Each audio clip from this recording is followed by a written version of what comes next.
Frères et sœurs, toujours en cette journée de lundi 26, il est à présent 18h46, petite vidéo afin de vous annoncer la réalisation de deux vidéos, de deux sujets scientifiques, Inch'Allah, qu'il vous faut écouter. Il vous faudra, Inch'Allah, les écouter et ensuite, le cas échéant, analyser et juger par vous-même ou à travers d'autres personnes ou vos recherches de la fiabilité du contenu, l'est-il intégralement ou partiellement. Deux sujets, Inch'Allah. Très intéressant, à savoir la question du jeûne, du mois du Ramadan, et de Adam et Ève. Le premier sujet du Ramadan, on va se rendre compte que les prédicateurs en France, mais aussi arabophones,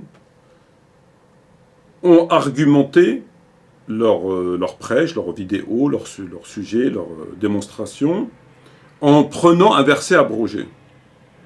Ils ont pris un verset qui est abrogé, le savant probablement pas, et ils ont argumenté avec. Premier point. Deuxième des points, nous allons voir que la fidya est obligatoire. Et pourquoi elle est obligatoire? Et nous allons comprendre enfin pourquoi l'imam Malik, rahimahullah, qui pour lui n'est probablement pas obligatoire, et non pas n'est pas obligatoire, et on comprendra pourquoi sa réponse est subjective lorsqu'il dit « La ara ». « La ara fi dhalika wajib », ça renvoie à quelque chose de bien précis. C'est déjà une réponse qui est subjective, c'est pas « ce n'est pas », c'est catégorique. C'est-à-dire, c'est le fait d'avoir les éléments clairs. Ce n'est pas « je suis radical », ça ne l'est pas. Ça l'est, je suis radical, parce que j'en suis certain. La ara, ça répond à un verset coranique ou à un segment coranique qui est pas clair.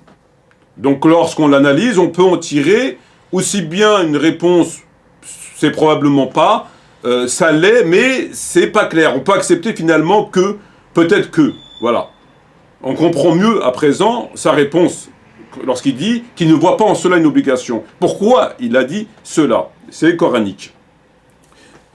On va répondre sur la question des énormités qu'on raconte sur le fait du voyageur. À partir de quand on est en voyage, pourquoi, etc. Est-ce que c'est le statut qui compte ou est-ce que c'est le voyage en lui-même, la pénibilité?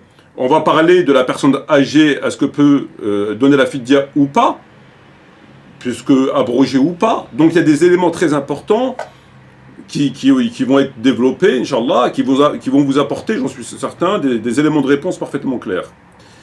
Enfin, nous allons aborder un deuxième sujet très intéressant.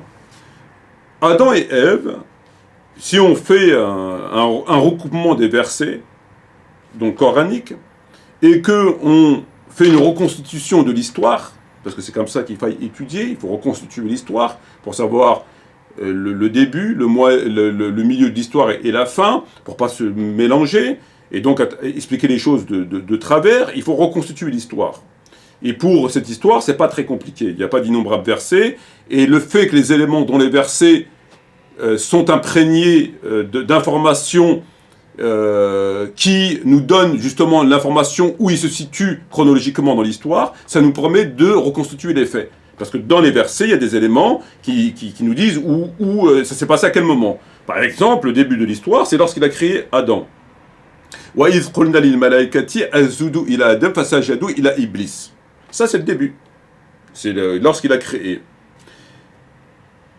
Ensuite, lorsqu'il a créé, Iblis a refusé. Tout le monde le sait.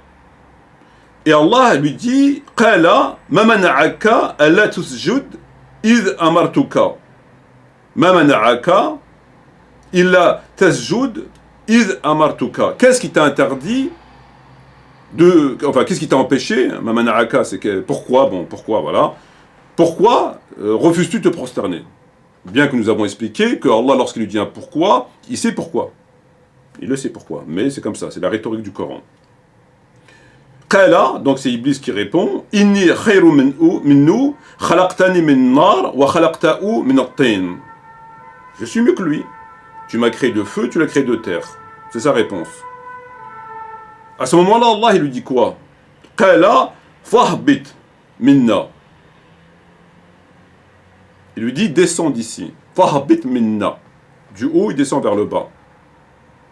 Donc il l'a expulsé. Très bien. Maintenant, il y a une question qui se pose. Ça, on est sûr que la chronologie des faits, c'est ainsi. Il demande de se prosterner, Iblis refuse. Pourquoi tu ne te prosternes pas? Je suis mieux que lui, fous le camp. Descends. C'est clair. Maintenant, le problème, c'est que le fait qu'il ait expulsé du ciel vers la terre, Arbit descend, comment se fait-il qu'on le retrouve au paradis? Puisque après, il s'est passé quoi? Après, Allah Azzawajal dit à Adam, rentre dans le paradis. Une fois cette histoire, il lui dit, rentre dans le paradis, mais n'approche pas de l'arbre que voici, etc. Donc ça, c'est après qu'il rentre au paradis. Et ensuite, Iblis est dans le paradis, et il lui dit, est-ce que tu ne veux pas que je t'indique un arbre que si tu manges, tu seras 2 anges éternels, etc. Et là, il est fait tomber dans la désobéissance. Sur ça, on est sûr. La question qui se pose précisément est la suivante. Comment se fait-il que Iblis, qui a été expulsé du ciel vers la terre, lorsqu'il lui dit « Fa'arbit », on le retrouve dans le paradis, puisqu'il a été expulsé? Les savants donnent 2 réponses. La première des réponses, ils disent qu'il est rentré par l'intermédiaire du serpent. Tafsir Tabari ibn Kathir. C'est le serpent qui l'a fait rentrer. La deuxième des réponses, il dit Iblis n'était pas présent physiquement. Il lui a fait le waswas. Donc il était sur terre, mais il n'était pas physiquement dans le paradis. Très bien. Et ces 2 réponses, évidemment, ne sont pas valables. Pourquoi elles ne sont pas valables? Parce que elles sont pas valables. Pourquoi elles sont pas valables? Parce que l'histoire du serpent, évidemment pas coranique, elle a été reprise de la Bible, de la Genèse, et c'est dans la Bible qu'on trouve cette histoire de serpent. C'est dans la Bible qu'on trouve cette histoire de serpent. Tout ce qui est dans la Bible n'est pas faux, évidemment. Mais déjà, elle n'est pas coranique. Et elle a été reprise dans la Bible. Tout ce qui est dans la Bible n'est pas faux. Ça peut être en commun avec le Coran. Néanmoins, évidemment, que ça cause un gros problème. Parce que s'il est expulsé par Allah et qu'il arrive à revenir, et qu'il monte dans le ciel, et qu'il rentre dans le paradis, et qui trompe la vigilance d'Allah parce qu'il rentre dans le paradis, ça cause un problème. Il était censé être expulsé. Il lui a dit descends. Comment il descend? Il revient, alors que le ciel est protégé, il revient et rentre au paradis, par l'intermédiaire d'un serpent. Il a déjoué la vigilance des gardiens, il a dit personne ne l'a vu. Alors qu'il était censé être expulsé. Il lui a dit descends. Donc s'il dit descends, il ne peut plus revenir, c'est fini, c'est pas un jeu.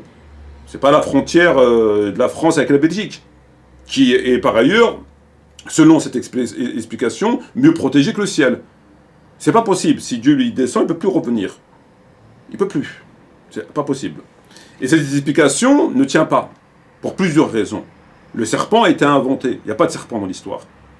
Il n'y a pas de serpent dans l'histoire. Lorsqu'ils vous disent que le serpent, et c'est pourquoi le serpent rampe, parce qu'il a été puni, donc c'est pour ça qu'il rampe, il n'y a pas que le serpent qui rampe comme bête. Des chenilles à rampe. Et pourtant, elles n'ont pas été maudites par Dieu. Il y a pas mal d'animaux qui rampent, et pourtant, ils ne sont pas maudits par Dieu. Donc le fait de dire le serpent, et c'est pour ça qu'il rampe parce que Dieu l'a maudit, c'est pas vrai. Sinon, la chenille aussi, elle est maudite. Tout ça, ça vient de la Bible, c'est pas coranique, et ça contredit le fait que s'il est en bas, il ne peut pas revenir. Donc ça, on met de côté. Et la deuxième, c'est le waswas. Donc il n'était pas là physiquement, il était là par waswas. Ça aussi, c'est pas possible. C'est pas possible, pourquoi? Parce que dans le Coran, dans un autre verset, lorsqu'il leur dit descendez, il parle à Iblis. Parce que le verset est au pluriel, et non pas au duel. Donc le fait que le verbe a été, un autre verset qu'on verra ultérieurement, Inch'Allah, est au pluriel et non pas au duel, lorsque Allah leur parle, c'est qu'il y avait plus de 2 personnes. Et la 3e personne était Iblis. Donc les 2 explications ne tiennent pas. Le serpent, ça ne tient pas. L'explication qu'il n'était pas physiquement, ça ne tient pas parce que c'est dans le Coran. Dans un autre verset, dans un endroit du Coran, le verbe est au pluriel. Et nous savons que dans les verbes arabes, vous avez le singulier masculin, féminin, le duel et le pluriel. Le pluriel s'applique lorsqu'il y a plus de 2 personnes. Et lorsqu'il n'y a que 2 personnes, c'est le duel. Les verbes se conjuguent au duel. Et lorsqu'il y a plus de 2 personnes, on passe du duel au pluriel. Au-delà de 2 personnes, 3 et 1 milliard, c'est du pluriel. Une personne, c'est du singulier, 2 personnes, c'est du duel. Et le verbe qu'on verra, dans un autre verset, Allah parle au pluriel. Le verbe est au pluriel. Donc s'il est au pluriel, il ne parle pas à 2 personnes. Quand on leur dit arbeto, le verbe est au pluriel. Donc il parle à plus de 2 personnes. Et on verra comment ils sont passés à côté de l'évidence. Il y avait quelque chose qui était évident. Ils sont passés complètement à côté de cette évidence. Complètement. Qui explique comment ça se fait que Shaitan, en vérité, il était encore au paradis. Pourquoi ? Et c'est en harmonie avec le premier verset, et c'est en harmonie avec tous les autres versets, et ça contredit cette histoire de serpent, ça explique tout en fait. Il n'y a pas besoin d'inventer une histoire de serpent, il n'y a pas de serpent, ça n'existe pas cette histoire de serpent. Ils l'ont inventé pour les besoins, ça n'existe pas. Ça n'existe pas. Donc c'est pour ça que je vous demande d'écouter ces vidéos, c'est très intéressant, Inch'Allah. Sur ce, je vous dis shukran jazilan wa salam alaikum wa rahmatullahi wa barakatuh, et bien, Inch'Allah.